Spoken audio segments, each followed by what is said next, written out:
Assalamualaikum warahmatullahi wabarakatuh.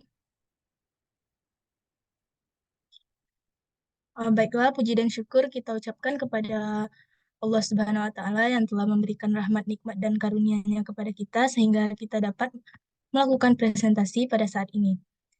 Selanjutnya yang terhormat kepada Ibu dosen pengampu mata kuliah fitohormon, Ibu Sadiatul Fuadiyah SPD MPD.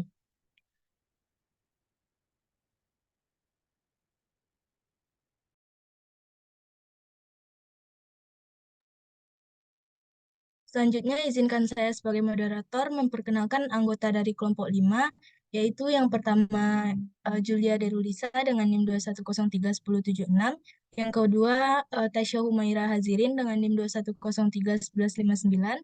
Selanjutnya saya sendiri Hafifah Kismatul Fauzia dengan NIM 2103174, dan yang terakhir ada Umi Kalsum Harahap dengan NIM 2103138. Kami anggota dari kelompok 5 akan mempresentasikan mengenai asam absisat. Yang bahan kajiannya terdiri dari 4. Yang pertama ada struktur asam absisat. Yang kedua ada biosintesis atau pembentukan hormon asam absisat. Yang ketiga, cara kerja hormon absisat. Dan yang keempat, peranan hormon asam absisat dalam pertumbuhan dan perkembangan tumbuhan. Baiklah, untuk penyampaian materi, yang pertama akan dipersilahkan kepada Umi. Baik, terima kasih kepada moderator. Saya akan menjelaskan materi pertama yaitu asam absisat.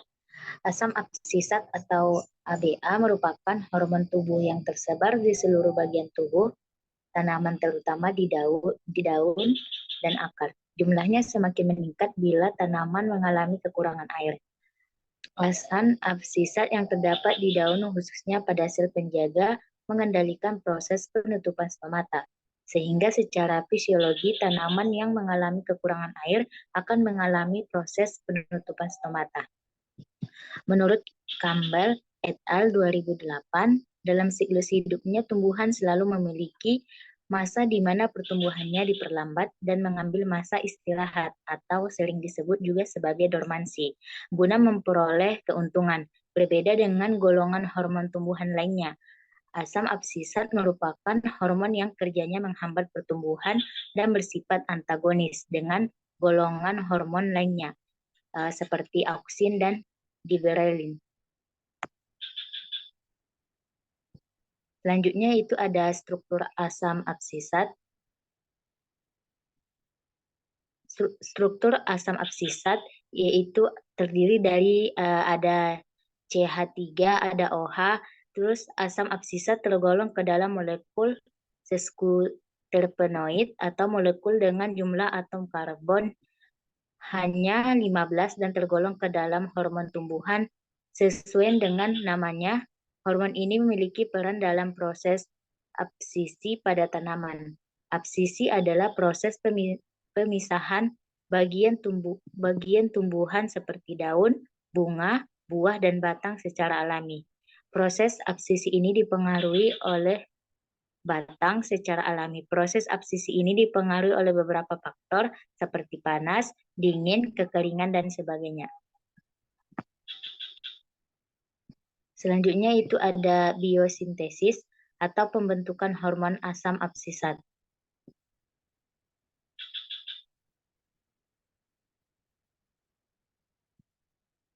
Asam absisat merupakan senyawa sesquiterpenodi atau senyawa yang terdiri dari 15 karbon, yang sebagian besar disintesis melalui jalur mevalonat pada tumbuhan secara alami.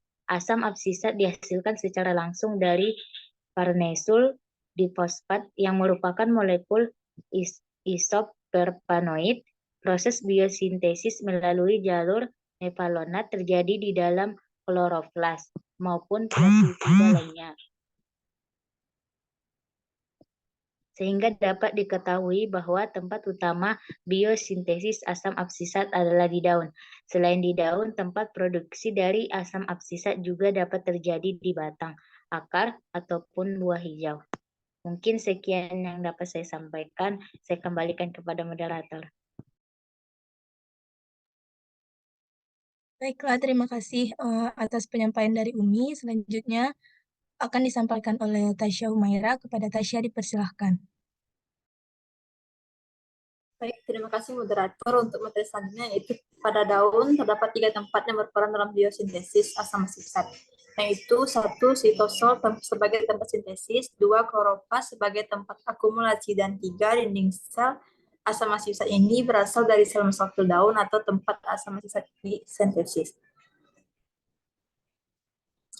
Proses biosintesis asam aksisat adalah dalam tubuh tumbuhan melalui beberapa proses. Ini 1. Proses biosintesis asam aksisat sebagian besar terjadi secara tidak langsung melalui produksi karotenoid. Mekanismenya adalah sebagai berikut. Yang pertama, jenis karotenoid yang memiliki 40 karbon adalah violasantanin. Yang kedua, senyawa tersebut kemudian diisomerasikan yang kemudian diikuti dengan reaksi oksidasi. Yang ketiga, 1 molekul violasantanin dapat dihasilkan 1 molekul santonin, sedangkan untuk bioproduk sisanya tidak diketahui apa yang terjadi.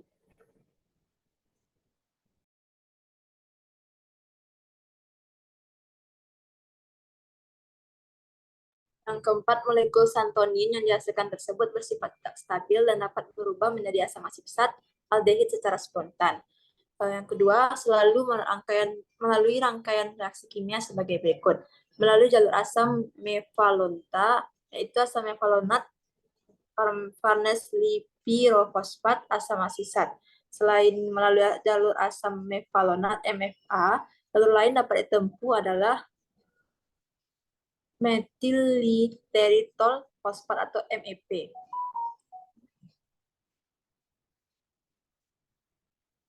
Baiklah, selanjutnya cara kerja asam aksisat.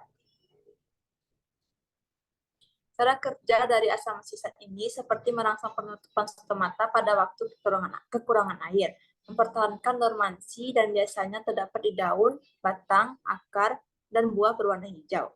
Pengangkutan hormon ABA atau asam aksisat dapat terjadi baik di xilem maupun floem, dan arah pergerakannya bisa naik ataupun turun. Transportasi ABA dari floem menuju ke daun dapat dirangsang oleh salinitas atau kegaraman tinggi, menurut Koncoro 2020. Baiklah, sekian penjelasan materi dari saya kembalikan kepada moderator. Terima kasih. Baiklah, terima kasih atas penyampaian materi dari Tasya. Selanjutnya akan disampaikan oleh Julia. Kepada Julia dipersilakan. Baik, terima kasih moderator atas kesempatannya. Untuk materi selanjutnya yaitu yang materi keempat, peranan hormon asam aksisat dalam perkembangan dan pertumbuhan.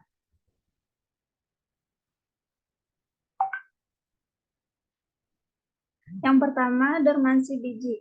Asam aksisat memiliki peranan yang sangat penting dalam menstimulasi dormansi pada biji. Biji yang berada dalam kondisi istirahat atau dorman tidak melakukan aktivitas pertumbuhan dan aktivitas fisiologisnya terhenti untuk sementara. Dormansi merupakan hal yang penting bagi benih yang tidak ingin berkecambah pada waktu yang tak diinginkan, khususnya bagi tanaman dui musim atau 2 musim. Biji dari tanaman dui musim memerlukan cadangan makanan yang cukup banyak sepanjang musim dingin ataupun musim panas menurut Devi 2013. Asam aksisat penting untuk mendorong gelombang si biji dan mencegah perkecambahan dan tunas serta meningkatkan ketahanan organ terhadap tekanan.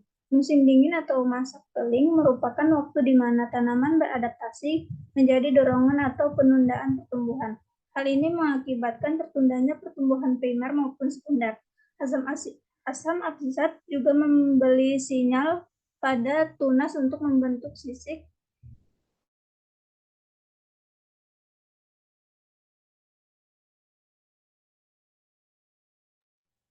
yang melindunginya dari kondisi lingkungan yang tidak menguntungkan. Dinamai dengan asam absisat karena diketahui bahwa asam absisat ini dapat menyebabkan absisi atau rontoknya daun tanaman pada musim gugur. Yang kedua, regulasi stomata. Membuka dan menutupnya stomata sangat dipengaruhi oleh kerja dari asam absisat. Asam absisat akan menurunkan tekanan osmosis dalam sel sehingga sel menjadi tergot dan stomata akan tertutup, sehingga hilangnya cairan akibat transpirasi dapat dicegah. Tertutupnya stomata akan berlangsung sesuai dengan lamanya waktu yang dibutuhkan oleh tumbuhan untuk memetabolisme asam absisat. Asam absisat juga berperan dalam mekanisme transpirasi. Bila suatu daun atau tanaman berada dalam kondisi stres air, maka terjadi akumulasi asam absisat dalam daun, meningkatnya kandungan asam absisat dalam daun mengakibatkan sel penjaga kehilangan air dan stomata menutup. Laju transpirasi berkurang karena tertutupnya stomata dan tanaman dapat menghemat air yang ada di dalamnya. Baik, sekian yang dapat saya sampaikan. Saya kembalikan kepada moderator. Baiklah, terima kasih atas penyampaian materi terakhir oleh Julia. Mungkin hanya sekian materi asam absisat yang dapat kami sampaikan. Saya selaku moderator mewakili teman-teman dari kelompok 5 mengucapkan terima kasih kepada teman-teman yang telah uh,